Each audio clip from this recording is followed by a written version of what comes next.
In just 73 seconds, $50,000 in cash vanished. FBI Director Kash Patel thought his carefully crafted defense would hold. Attorney General Pam Bondi sat confidently, ready to deflect and dodge. But then Senator Sheldon Whitehouse asked one simple question that would unravel everything. What nobody expected was how quickly the truth would surface, how devastating the revelations would be, and how a routine oversight hearing would expose the biggest FBI corruption scandal in decades. At exactly 10:47 a.m. on this gray January morning, the Senate Judiciary Committee hearing room buzzed with the usual tension of Washington oversight theater. Mahogany desks arranged in perfect semicircles, C-SPAN cameras humming quietly in the corners, and reporters scribbling notes while eyeing their phones for breaking news alerts. The air carried that distinct smell of power mixed with anxiety that permeated every congressional hearing room in America. Pam Bondi entered the chamber, like a prosecutor who had never lost a case, her navy suit impeccably tailored, her briefing folders organized with military precision. Behind her walked a small army of DOJ staffers, their faces masks of professional confidence. They had prepared for weeks, wargaming every possible question, crafting responses that would deflect, redirect, and ultimately protect their boss and his agenda. FBI Director Kash Patel watched from his secure office across town, confident that Bondi would handle whatever softball questions the Democrats threw at her. He had been through confirmation hearings, congressional testimony, and media storms before. This was just another day in the Washington theater, another opportunity for politicians to grandstand while accomplishing nothing substantive. What Patel didn't know was that Senator Sheldon Whitehouse had spent the previous 3 weeks conducting his own investigation, following a paper trail that led directly to the FBI's most sensitive operations, and what he had discovered would change everything. Senator Whitehouse entered the hearing room precisely at 10:45 a.m., carrying a single manila folder and wearing the expression of a man who knew exactly what questions to ask. Unlike his colleagues who often relied on staff-prepared talking points, Whitehouse had personally reviewed every document, traced every transaction, and identified every inconsistency in the official story. His reputation as the Senate's most methodical investigator was about to be put to the ultimate test. As the committee members took their seats, Bondi arranged her materials with practiced ease, occasionally whispering to her chief of staff about strategy adjustments and timing concerns. The room settled into the familiar rhythm of congressional oversight, with Chairman Graham calling the session to order and delivering the standard opening remarks about the importance of transparency and accountability in law enforcement. But beneath the surface civility, tensions were building toward an inevitable confrontation that would expose the rot at the heart of the FBI's most controversial operations. The first 45 minutes proceeded according to script, with Republican senators asking gentle questions about DOJ priorities and Democratic members probing around the edges of various controversies. Bondi handled each query with the skill of a seasoned political operative, offering just enough information to appear cooperative while revealing nothing of substance. Her answers were perfectly calibrated non-responses, designed to run out the clock while avoiding any commitments or admissions that could come back to haunt her later. She deflected questions about special prosecutors with references to ongoing investigations, dismissed concerns about partisan bias by citing internal review processes, and turned every criticism into an opportunity to attack the previous administration's record. The performance was flawless, professional, and completely devoid of actual information. Then, at exactly 10:47 a.m., Senator Whitehouse was recognized by the chair for his questioning period. The room's energy shifted perceptibly as Whitehouse opened his folder and extracted a single sheet of paper. Unlike his colleagues who had been fishing for sound bites or scoring political points, Whitehouse's opening question cut directly to the heart of a specific scandal that nobody in the room saw coming. His voice was calm, measured, and absolutely lethal in its precision. What became of the $50,000 in cash that the FBI paid to Mr. Holman in a paper bag? The question landed in the hearing room like a bomb, its implications rippling outward in concentric circles of confusion, panic, and dawning recognition. Bondi's confident demeanor flickered for just a moment, her eyes darting to her notes, as she searched for a prepared response to a question she clearly hadn't expected. The silence that followed lasted exactly 4.7 seconds. But in the high-stakes world of congressional testimony, those seconds felt like an eternity. Every reporter in the room suddenly looked up from their phones. Every camera operator zoomed in on Bondi's face, and every political operative watching from their offices across Washington realized they were witnessing something unprecedented. This wasn't a fishing expedition or a partisan attack. This was a prosecutor presenting evidence of specific criminal activity to a defendant who had been caught completely off guard. Bondi's first attempt at an answer was pure deflection, a word salad about full reviews and no credible evidence that answered everything except the actual question Whitehouse had asked. But Whitehouse wasn't playing the usual Washington game of gotcha politics and moving on to the next talking point. He repeated the question with surgical precision, stripping away every avenue of escape that Bondi might have used. That was not my question. My question was, what became of the $50,000 in cash that the FBI delivered, evidently in a paper bag, to Mr. Holman? The repetition transformed the inquiry from a simple oversight question into an interrogation, and everyone in the room could feel the shift in momentum. Bondi tried again, falling back on the same scripted response about investigations and reviews. But Whitehouse cut through her evasion like a hot knife through butter. Are you saying that they did not deliver $50,000 in cash to Mr. Holman? The question forced Bondi into an impossible position, requiring her to either confirm a damaging fact or openly lie to Congress under oath. Her handlers in the gallery could be seen frantically texting, their carefully prepared strategy crumbling in real time, as their star witness flailed helplessly in the face of Whitehouse's methodical interrogation. Back at FBI headquarters, Kash Patel watched the live feed with growing alarm as his supposedly foolproof cover story disintegrated on national television. The $50,000 payment to Holman had been buried so deep in classified operational files that Patel had assumed no senator would ever discover it, much less be able to ask specific questions about its disposition. But Whitehouse had somehow obtained details that should have been impossible for any oversight committee to access, and now those details were being broadcast live to millions of Americans who were getting their first glimpse of how the FBI actually conducted its most sensitive operations. The implications were staggering, not just for Patel's career, but for the entire law enforcement apparatus that had operated in the shadows for decades. Whitehouse pressed forward with relentless precision, each question more devastating than the last. That's a different question. What became of the $50,000? Did the FBI get it back? The senator's tone remained conversational, almost friendly, but his questions were destroying Bondi's credibility with each passing second. She tried to redirect him to FBI Director Patel, essentially admitting that she either didn't know the answer to basic questions about her own department's operations, or was deliberately concealing information from Congress. Either explanation was politically catastrophic, but Bondi seemed incapable of offering any alternative that didn't make the situation worse. The turning point came when Whitehouse asked the question that would haunt Patel for the rest of his career.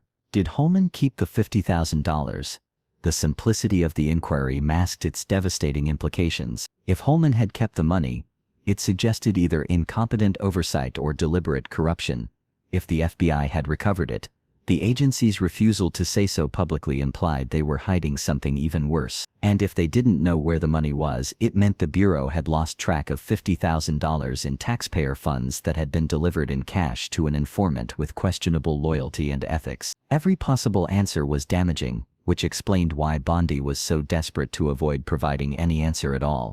The desperation became visible when Bondi attempted to turn the tables on Whitehouse, with a personal attack about his wife's company and legislation he had supposedly pushed to benefit her financially. The pivot was so obvious and clumsy that it actually made her situation worse, confirming for anyone watching that she had no legitimate response to the substantive questions about FBI operations. Whitehouse's reaction was perfect, calmly noting that her response consisted of completely irrelevant far-right internet talking points that were not very helpful to the committee's oversight function. The contrast between his professional demeanor and her increasingly frantic evasions was stark, and it was being broadcast live to a national audience that was witnessing a real-time demonstration of governmental accountability in action.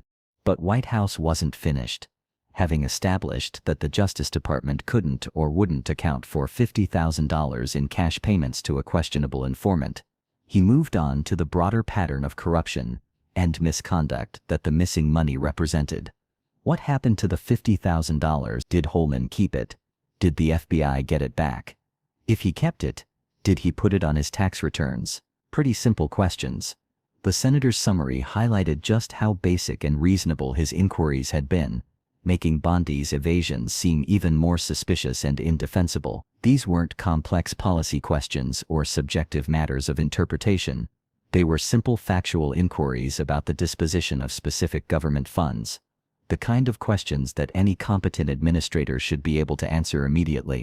The hearing room atmosphere had completely transformed from the routine political theater of the morning into something resembling an actual criminal investigation. Reporters were typing furiously, trying to capture every nuance of an exchange that was clearly historic in its implications. Congressional staff members were frantically researching background information, trying to understand the full scope of what Whitehouse was exposing. And in law enforcement agencies across Washington, career professionals were watching with growing alarm as one of their own was systematically dismantled on live television by a senator who had clearly done his homework better than they had expected.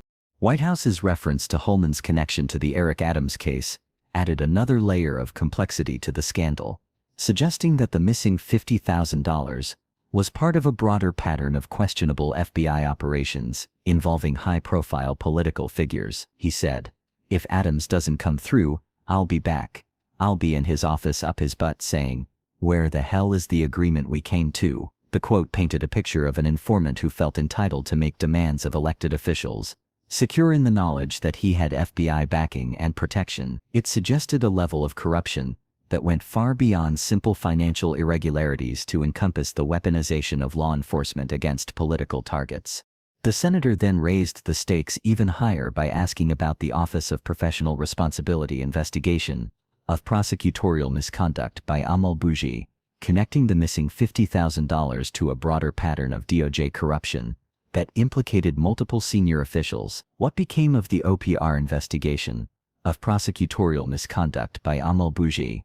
The question forced Bondi to admit that she couldn't or wouldn't discuss personnel matters, even though OPR investigations were typically public and their outcomes were routinely disclosed. Her refusal to provide basic information about accountability measures within her own department was another admission that transparency was not a priority for the new administration. Patel, watching from his office, realized that his biggest mistake had been underestimating Whitehouse's preparation and determination. The senator had clearly spent months investigating these connections, building a comprehensive case that linked the missing cash to broader patterns of misconduct that implicated the entire law enforcement establishment. What had seemed like isolated incidents were now revealed as part of a systematic corruption scheme that reached the highest levels of government, and Patel was at the center of it all.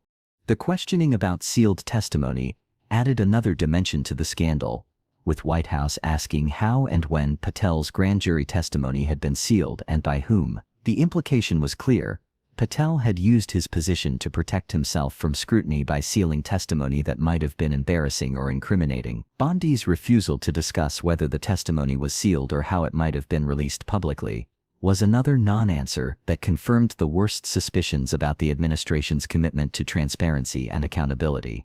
But the most devastating moment came when Whitehouse asked about the Treasury's suspicious activity reports related to Jeffrey Epstein accounts. Treasury compiles suspicious activity reports, referred to often as AS-ears, that DOJ receives automatically, hundreds related to accounts of Jeffrey Epstein. How many of those Treasury seers did you or Director Patel investigate? The question revealed that the Justice Department had access to hundreds of reports, flagging potentially criminal financial activity by one of the most notorious criminals in recent American history, but had apparently done nothing with that information. The implications were staggering. Either the DOJ was incompetent, or it was deliberately protecting powerful people who might have been implicated in Epstein's crimes. Bondi's response was another desperate deflection, this time attacking Whitehouse personally for supposedly taking money from Reid Hoffman, one of Epstein's associates. But the attack backfired spectacularly because it confirmed that the Justice Department was more interested in investigating its critics than in investigating actual crimes. The contrast was stark and politically devastating. While Whitehouse was asking about hundreds of suspicious financial reports that had been ignored, Bondi was focused on attacking the questioner rather than addressing the substance of his concerns. The final blow came when Whitehouse asked whether the FBI had found photographs that Epstein reportedly showed people of President Trump with half-naked young women.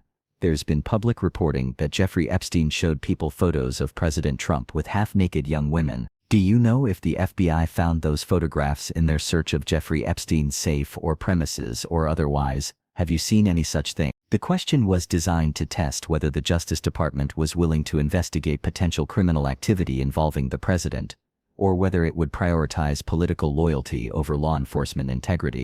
Bondi's reaction was pure partisan fury, accusing Whitehouse of making salacious remarks to slander President Trump while taking money from Epstein associates. But her outrage only highlighted the double standard at work.